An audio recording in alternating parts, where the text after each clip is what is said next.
you ever heard a story so disturbing that people still whisper about it decades later? A story about a mother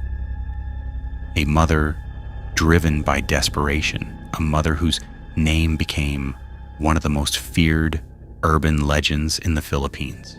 Tonight, we're talking about Maria Labo.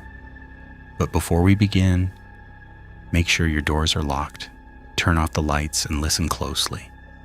Because some people believe Maria Labo is more than just a story.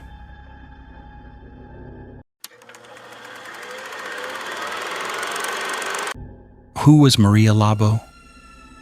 The legend of Maria Labo became popular in the Philippines during the late 1980s and early 1990s.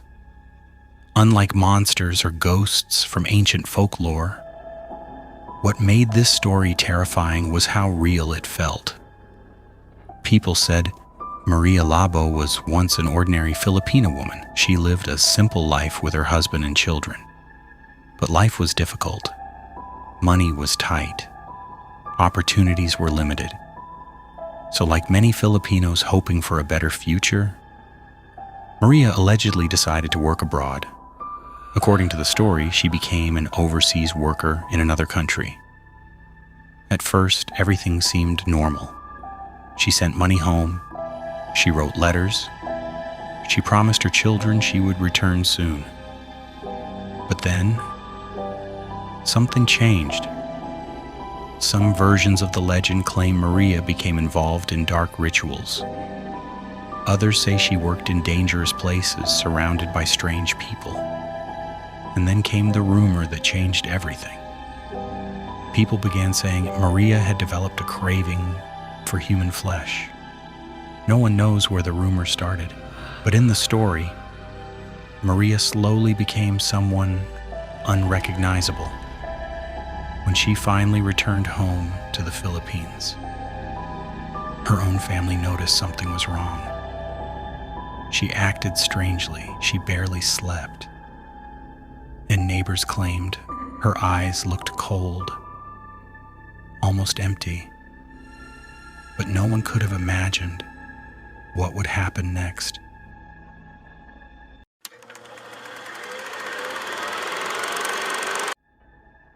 One night, Maria's husband reportedly left the house for work. That meant Maria was alone with their children. According to the legend, that night would become one of the darkest stories ever shared in Filipino horror culture. The children were hungry. They asked their mother for food. Maria went into the kitchen. Hours passed. The children waited. Eventually, she served them a meal. The food smelled strange, but the children were starving, so they ate. Later that night, Maria's husband finally returned home. He noticed the house was unusually quiet, too quiet. He called for the children. No answer. Then he saw something inside the kitchen that made him freeze. Some versions of the legend say he discovered blood on the floor. Others claim he found body parts hidden inside cooking pots. But nearly every version agrees on one horrifying detail. Maria had allegedly harmed her own children. And the meal she prepared was connected to the terrible act. Her husband panicked. Neighbors were called. Soon, the entire community became overwhelmed with fear. But when authorities supposedly arrived, Maria was gone, vanished, without a trace. And that's when the legend truly began.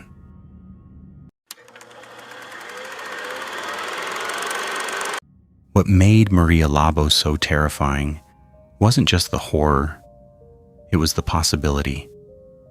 Unlike mythical creatures like the aswang or kapre, Maria was described as an ordinary human being, someone who looked normal, someone who could blend into society. And during the 1990s, the story spread rapidly.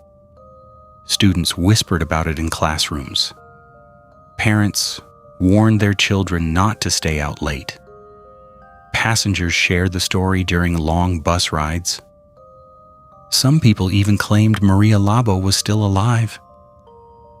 There were rumors that she wandered around provinces pretending to be homeless.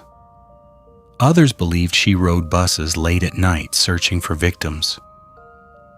One famous version of the story claimed a bus conductor encountered a mysterious woman with long hair and an unsettling stare. Passengers reportedly felt uncomfortable around her, but nobody understood why. Then during the trip, people noticed a strange smell. The woman allegedly carried a bag that appeared to drip onto the floor. When the conductor questioned her, she suddenly disappeared before the bus reached its destination. Of course, there's no proof any of this actually happened. But stories like these helped turn Maria Labo into one of the most famous horror legends in the Philippines.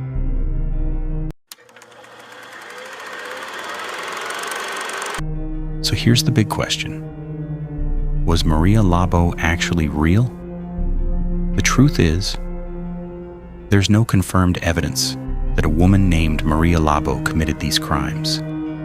Many researchers believe the story is simply an urban legend, a cautionary tale passed from one generation to another.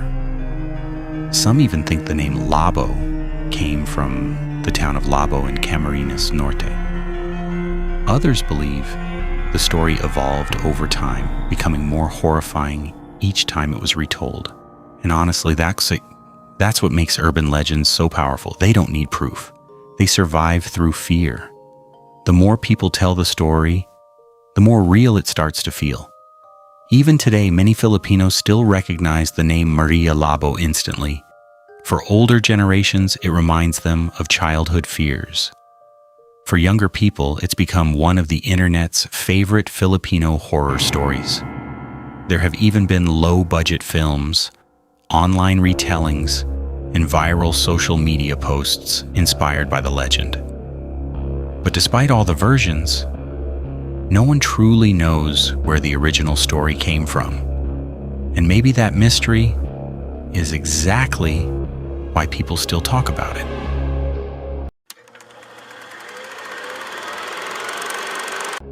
Some people believe the Maria Labo legend reflects deeper fears in Filipino society.